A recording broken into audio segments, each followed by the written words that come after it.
प्यारे देशवासियों, सबको मेरा नमस्कार। मेरे बुजुर्गों, नौजवान साथियों, जैसा कि आप सब जानते हैं कि आने वाले निकट समय में भारत की लोकसभा के चुनाव होने जा रहे हैं और उसके तुरंत बाद हरियाणा प्रदेश के भी चुनाव होने जा रहे हैं। तो मेरा आप सभी मतदाताओं से, देश के नौजवानों से, बुद्धिजीवियों से एक ही अनुरोध है कि भारत एक प्रजातांत्रिक देश है, विश्व का सबसे बड़ा लोकतंत्र हम इसको मानते हैं। हम और आप जब कभी भी बैठते हैं तो हमारी जो डिबेट होती है, डिस्कशन होता है, वो इन्हीं मुद्दों पर होता है कि सरकारी नौकरी पाने के लिए जब कोई भी नौजवान, कोई भी बच्चा आवेदन करता है तो उसकी एक मिनिमम एज लिमिट तो है और उसकी एक मैक्सिमम एज लिमिट भी निर्धारित कर दी जाती है कि 55 साल, 58 साल या 60 साल के बाद आपकी रिटायरमेंट हो जाएगी। लेकिन भारतीय राजनीति में मिनिमम एज लिमिट तो है, लेकिन उसके बाद उसके रिटायरमेंट की कोई भी एज लिमिट नहीं रखी गई है। न उनके लिए कोई एलिजिबिलिटी टेस्ट होता है, न उनका कोई फिजिकल होता है, न ही उनका कोई मेडिकल चेकअप होता है। और बहुत से ऐसे लोग जो फिजिकली रूप से सही नहीं हैं या जो बहुत बुजुर्ग हो चुके हैं, वो भी देश की राजनीति के अंदर, पार्लियामेंट के अंदर बैठ करके और विधानसभाओं में बैठ करके हमारे लिए कानून बनाने का काम करते हैं। अगर हम चाहते हैं कि भारतीय निर्वाचन आयोग और देश की सरकार या देश के राष्ट्रपति महोदय इस चीज़ में कोई संशोधन लाएं, इस चीज़ के ऊपर विचार करें, तो उसके लिए हमें एक छोटा सा काम करना पड़ेगा। उसका आप सोच करके देखोगे तो किसी भी प्रदेश की विधानसभा के अंदर तकरीबन 1.5 लाख मतदाता होता है। उस 1.5 लाख मतदाता में से 1 लाख मतदाता ऐसा है जो उम्र के हिसाब से चुनाव लड़ने के योग्य है। उसी प्रकार से अगर हम सोचें कि देश की पार्लियामेंट जो 543 मेंबर पार्लियामेंट हम चुन करके देश के सर्वोच्च सदन के अंदर भेजते हैं, वहाँ भी एक मिनिमम एज लिमिट है। हर एक पार्लियामेंट्री कॉन्स्टिट्यूंसी के अंदर करीब 15 लाख वोटर होते हैं। उन 15 लाख वोटरों में से 10 लाख मतदाता ऐसे हैं जो चुनाव लड़ने के योग्य हैं। अगर आप और हम इकट्ठे होकर के अगर एक पार्लियामेंट्री कॉन्स्टिट्यूंसी का चयन करें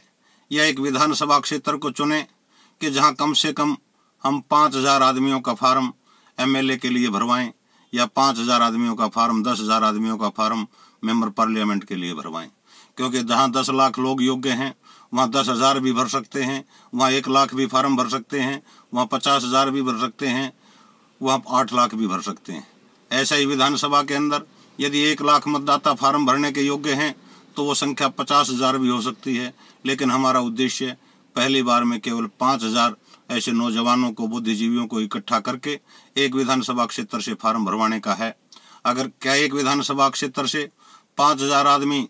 आवेदन कर देंगे एमएलए बनने के लिए, या एक पार्लियामेंट्री कॉन्स्टिट्यूंसी से 5 या 10,000 आदमी मेंबर पार्लियामेंट के लिए अपना आवेदन जमा कराएंगे, तो भारत का निर्वाचन आयोग जो इस चीज़ के लिए बार बार प्रजातंत्र की दुहाई देता है, उनसे हम पूछना चाहेंगे क्या वो चुनाव करने में सक्षम हो पाएंगे।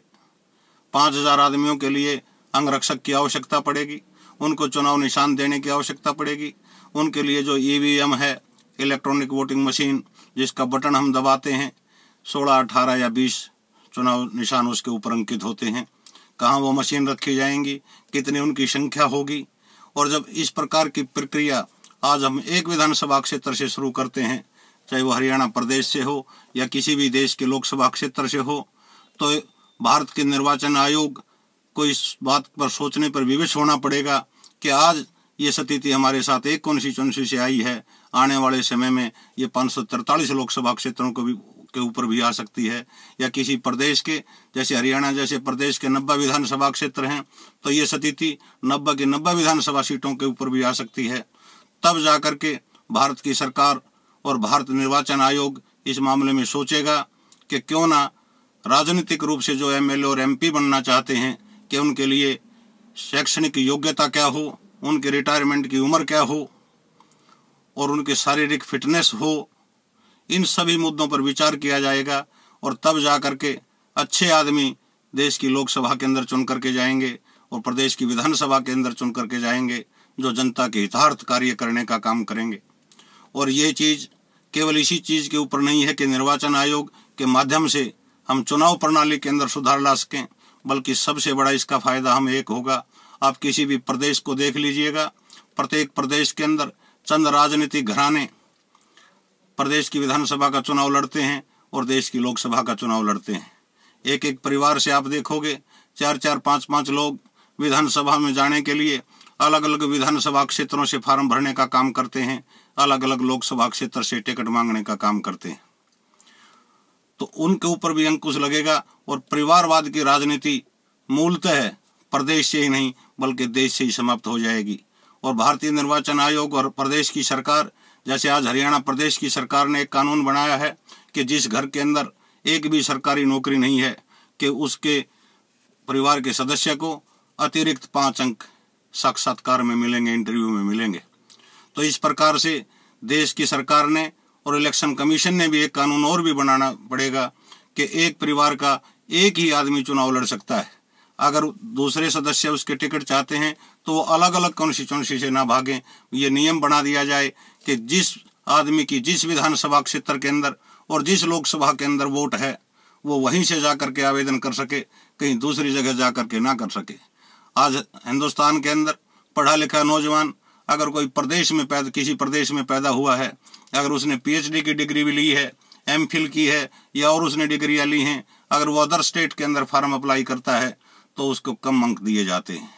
वो कहते हैं कि यहाँ का स्थायी निवासी होना इस प्रदेश का जरूरी है। तो इस प्रकार से भारत की राजनीति के अंदर क्यों ना यह कदम उठाया जाए।